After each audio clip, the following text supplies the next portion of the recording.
আসসালামু আলাইকুম। সারা বিশ্ব জুড়ে বাড়ছে তৃতীয় বিশ্বযুদ্ধের দামামা। ইসরায়েলের ভূখণ্ড থেকে ব্যাপক হামলা করছে হিজবুল্লাহ, বসে নেই ইসরায়েলি বাহিনী, চলছে তাদের তাণ্ডব। এই পাল্টা হামলা ও যুদ্ধের মধ্যেই আমাদের হাতে এসে পৌঁছেছে কিছু গুরুত্বপূর্ণ অঘোষিত সংবাদ। শুরুতে জানিয়ে দিচ্ছি এই সংবাদগুলোর শিরোনাম। এবার হিজবুল্লাহর হামলায় ইসরায়েলি শহরের 60% ভবন ক্ষতিগ্রস্ত। আরও জানিয়ে দিচ্ছি গাজায় ইসরায়েলি বিমান হামলায় নিহত আরও 50 জন। একই সঙ্গে থাকছে ইরানের 2 পাইলট নিহত, বিমান বিধ্বস্ত। অন্যদিকে ইসরায়েলি বাহিনীতে মানসিক সমস্যা ও আত্মহত্যা আরও বেড়েছে। এবং সর্বশেষ জানিয়ে দিচ্ছি টালমাটাল হয়েছে ফ্রান্স, অনাস্থা ভোটে সরকারের পতন। এতক্ষণ শুনছিলেন সংবাদ শিরোনাম, এবার বিস্তারিত। তবে তার আগে কে কোথা থেকে আমাদের ভিডিওটি দেখছেন ও শুনছেন জানিয়ে দিন কমেন্ট সেকশনে। এবং আপনি যদি ফিলিস্তিনকে ভালোবেসে থাকেন অবশ্যই ভিডিওটিতে একটি লাইক করবেন, চ্যানেলটি সাবস্ক্রাইব করবেন। হিজবুল্লাহর হামলায় ইসরায়েলি শহরের 60% ভবন ধ্বংসগ্রস্ত। হিজবুল্লাহর রকেট হামলায় দখলকৃত ইসরায়েলি শহর মেতুলার 60%-এরও বেশি ভবন ক্ষতিগ্রস্ত হয়েছে বলে জানিয়েছে দেশটির সংবাদ মাধ্যম। ইসরায়েলি মিডিয়ার প্রতিবেদন অনুযায়ী শহরটির 1 বছরেরও বেশি সময় ধরে প্রতিদিনই হিজবুল্লাহ তীব্র গোলাবর্ষণ ও আন্টি ট্যাঙ্ক ক্ষেপণাস্ত্র হামলার শিকার হয়েছে। ইসরায়েলি মিডিয়ার বরাতে আল মায়াদিন জানিয়েছে হিজবুল্লাহর হামলার কারণে মেতুলার একটি ধ্বংসপ্রাপ্ত সামরিক অঞ্চলে পরিণত হয়েছে। সেখানকার 450-টিরও বেশি বাড়ি হিজবুল্লাহর আক্রমণে ক্ষতিগ্রস্ত হয়েছে, যার মধ্যে অন্তত 60% বাড়ির কাঠামো মারাত্মকভাবে ক্ষতিগ্রস্ত। মেতুলার মেয়র ডেভিড আজুলাই শহরটির বর্তমান পরিস্থিতি বর্ণনা করে বলেন, আমরা এখন খুব জটিল অবস্থায় আছি। মেতুলায় ঠিক কি অবশিষ্ট আছে সে বিষয়ে আমরা অনিশ্চিত। তিনি মেতুলাকে প্রতিবেশী শহর হার জাভিয়া অঞ্চলের সঙ্গে তুলনা করেছেন, যার নিকটবর্তী ওদাসাই এবং কফর কিলার সম্মুখীনভাবে অবস্থিত রয়েছে। মেয়র আজুলাই জানান, ওই এলাকায় 100-টিরও বাড়ি মধ্যে 75টি বাড়ি ক্ষতিগ্রস্ত হয়েছে, যার সবই ব্যবহারে একেবারেই অযোগ্য। সেগুলোর অধিকাংশকেই ধ্বংস করা প্রয়োজন। এছাড়াও ফিলিস্তিনের দখলকৃত উত্তর অঞ্চলে 20,000 বসতি ক্ষতিগ্রস্ত হয়েছে বলে দাবি করা হয়েছে। আজুলাই আরও উল্লেখ করেন, দখলকৃত উত্তর অঞ্চলে সরাসরি ক্ষতির পরিমাণ 2 বিলিয়ন শেকেলেরও উপরে, যা 55 কোটি মার্কিন ডলারের বেশি। সূত্র মেহের নিউজ এজেন্সি।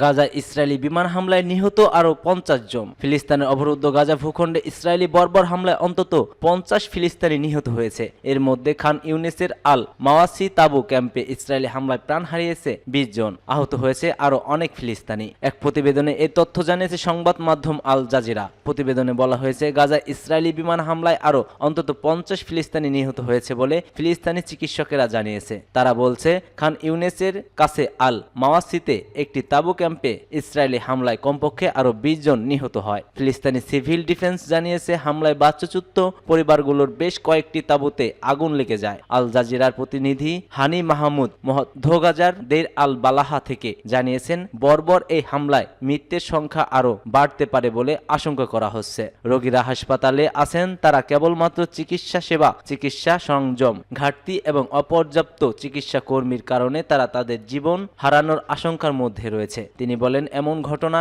একটি প্রথমবারই নয় যা আমরা ঘটতে দেখেছি। আল মাওয়াসি অঞ্চলে বসবাসরত বাস্তুচ্যুত জনগোষ্ঠীর মধ্যে ক্রমবর্ধমান হতাশা রয়েছে। ইসরায়েলি সামরিক বাহিনী এই গণহত্যামূলক যুদ্ধের প্রথম সপ্তাহগুলোতে বোমা হামলা এড়াতে তাদের বাড়িঘর থেকে সরে যাওয়ার নির্দেশ দিয়েছে। অন্যদিকে গাজা শহরের 3টি বাড়িতে ইসরায়েলি বিমান হামলায় অন্তত 10 জন নিহত হয়েছে বলে ভূখণ্ডটির সিভিল ডিফেন্স জানিয়েছে। ধ্বংসস্তূপের নিচে আটকে পড়া অনেক লোককে উদ্ধারের অভিযান চালাচ্ছে। চিকিৎসকরা জানিয়েছে, মধ্য গাজায় 3টি বিমান হামলায় 6 শিশু ও 1 চিকিৎসা সহ 11 জন নিহত হয়েছে। মৃতদেহের মধ্যে 5 জন একটি বেসামরিক বাইরের লাইনে দাঁড়িয়েছিলেন বলে তারা জানিয়েছে। এদিকে গত বছরের অক্টোবর থেকে এ পর্যন্ত মোট মৃতের সংখ্যা বেড়ে দাঁড়িয়েছে 45,000-এ পৌঁছেছে বলে এই অবরুদ্ধ এই ভূখণ্ডের স্বাস্থ্য মন্ত্রণালয় এমনটি জানিয়েছেন। মন্ত্রণালয় এক বিবৃতিতে জানিয়েছে, নিরলস এই হামলায় এ পর্যন্ত 1,05,538 জন ফিলিস্তিনি আহত হয়েছেন। ফিলিস্তিনি স্বাস্থ্য কর্তৃপক্ষ মনে করছে, গাজা গাজা উপত্যকা জুড়ে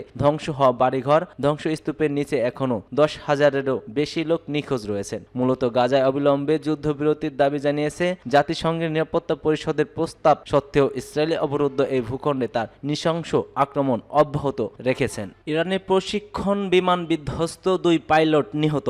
ইরানের দক্ষিণ পশ্চিম অঞ্চলের একটি প্রশিক্ষণ বিমান বিধ্বস্ত হয়ে 2 পাইলট নিহত হয়েছে। ফার্স প্রদেশের ফিরোজাবাদ এবং কিরোকারজিন কাউন্ট্রিং মধ্যবর্তী একটি পাহাড়ে আঘাত হেনে বিমানটি বিধ্বস্ত হয়। যদিও বিধ্বস্ত বিমানটির মডেল বা ধরন সম্পর্কে এখনো কোনো তথ্য প্রকাশ করা হয়নি, তবে স্থানীয় গণমাধ্যম জানিয়েছে বিমানটি ইরানের সেনাবাহিনীর একটি প্রশিক্ষণ এবং যুদ্ধ বিমান ছিল। দুর্ঘটনায় 2 পাইলট শহীদ হয়েছে। উভয় সেনাবাহিনীর কর্নেল পদমর্যাদার অফিসার ছিলেন। দুর্ঘটনার কারণ জানতে তদন্ত চলছে বলে জানিয়েছে স্থানীয় সংবাদ মাধ্যম। ইরানের সেনাবাহিনী এই মর্মান্তিক ঘটনার জন্য শোক প্রকাশ করা হয়েছে। সূত্র মেহের নিউজ। ইসরায়েলি বাহিনীতে মানসিক সমস্যা ও আত্মহত্যা বৃদ্ধিতে উদ্বেগ। ইসরায়েলের একজন কর্মকর্তা অধিকৃত অঞ্চলগুলোতে সৈন্যদের মধ্যে মানসিক রোগ ও আত্মহত্যার ঘটনা বৃদ্ধির বিষয়ে উদ্বেগ ও সতর্কতা প্রকাশ করেছেন। আল মায়াদিনী সূত্রে জানা যায়, ইসরায়েলি জাতীয় আত্মহত্যা প্রতিরোধ কাউন্সিলরের প্রধান গিল জালসম্যান এই মানসিক সংকটের কথা বলেছেন। তিনি সতর্ক করেছেন যে যুদ্ধ শুরু হওয়ার পর থেকে ইসরায়েলি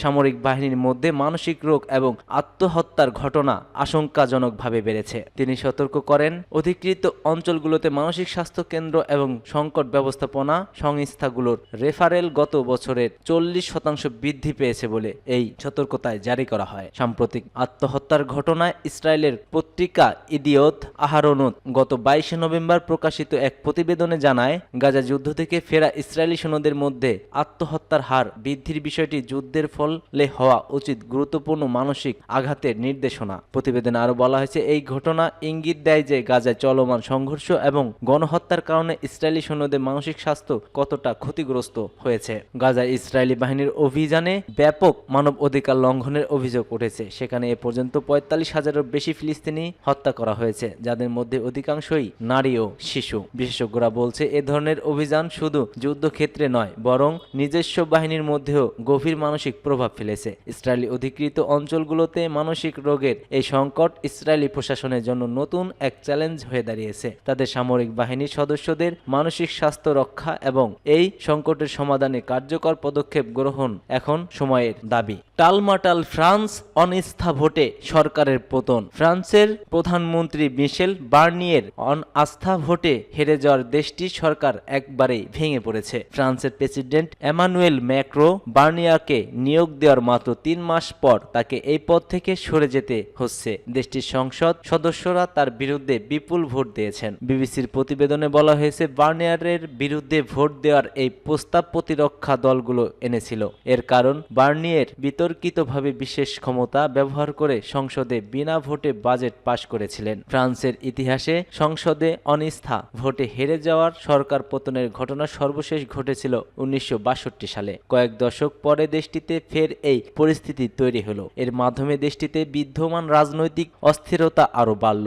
স্থানীয় সময় দেশটির সংসদের নিম্নকক্ষে ভোট গ্রহণ অনুষ্ঠিত হয়। বার্নিয়ারকে ক্ষমতাচ্যুত করার প্রস্তাবটি পাশ করতে 288 ভোটের প্রয়োজন ছিল, কিন্তু 331 জন সংসদ সদস্য বার্নিয়ারের বিষয়ে অনাস্থা প্রস্তাবের পক্ষে ভোট দেন। এখন বার্নিয়ারের তার সরকারকে পদত্যাগ করতে বাধ্য। আর যে বাজেটের জন্য এত কিছু হয়ে গেল, এই ঘটনার কারণে সেটিও বাতিল হয়ে গেছে। তবে প্রেসিডেন্ট ম্যাক্রো নতুন প্রধানমন্ত্রী নিয়োগ না করা পর্যন্ত অস্থায়ী প্রধানমন্ত্রী হিসেবে দায়িত্ব পালন করবেন নিজেই।